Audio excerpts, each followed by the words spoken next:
Tere kuulama, uudistega eetris Rohke Develak. Reformierakond tegi eile ettepaneku saata Eesti tänavusele Eurovisioonile Kersti Kaljulaid. Erakonna hinnangul vajab Eesti keerulisel ajal inimest, kes suudab Euroopa laval jätta korraga usaldusväärse, korrektse ja rahvusvaheliselt tugeva mulje. Reformierakonna esindajate sõnul ei ole tegemist tavapärase lauluvõistluse projektiga, vaid laiema strateegilise kommunikatsioonilahendusega.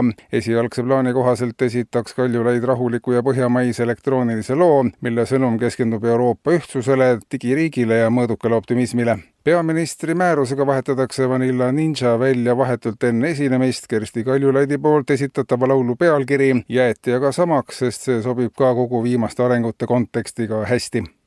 Valitsusega tutvustab täna uut riiklikku julgeolekuprojekti, mille käigus rajatakse kogu Eesti idapiiri ulatuses niinimetatud kaitseotstarbelised elektrituulikud. Kliimaministeeriumi ja Kaitseministeeriumi ühise plaani järgi paigaldatakse tuulikud 10 järjestikusesse ritta ja osa rajatisest võib ulatuda kuni 10 kilomeetri kõrgusele. Tuulikud on nii tihedalt, et sealt ei tule läbi ükski droon, lennuk või rakett. Ametnike sõnul on tegemist maailma esimese vertikaalse heidutustsooniga, mis ei kuluta, vaid toodab elektrienergiat. Lisaks majanduslikule kasule võimaldavad tuulikud vajadusel kõik korraga töötades liigutada kogu Eestit ohutumasse kohta.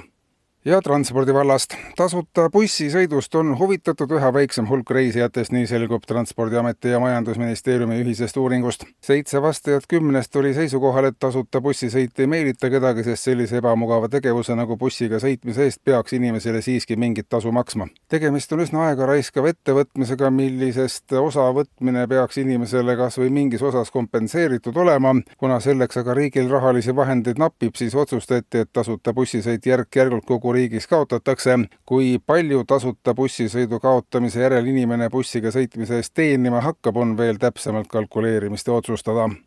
Siseministeerium on aga valmis saanud seaduse muudatused, mis annavad liiklejatele võimaluse kiiruskaamerate vahendusel trahvi makstes toetada kas oma koduvalda või mõnda mittetulundusühingut, mille tegevust liikleja oluliseks peab. See avab heategevusliku kihutamise ajajärgu Eesti liikluses. Praegu ületatakse kiirust massiliselt ja raha kaob umbmäärasesse suurde eelarvesse. Alates uuest aastast aga saab trahvisaaja suunata oma trahvirahast poole vabalt valitud organisatsiooni eelarvesse. Teedele tulevad ka erinevate erakondade logodega kiiruskaamerad, milliste poolt tehtud trahvid laekuvad konkreetsele erakonnale ja see distsiplineerib neid liikleid, kellele üks või teine erakond vastumeelt on.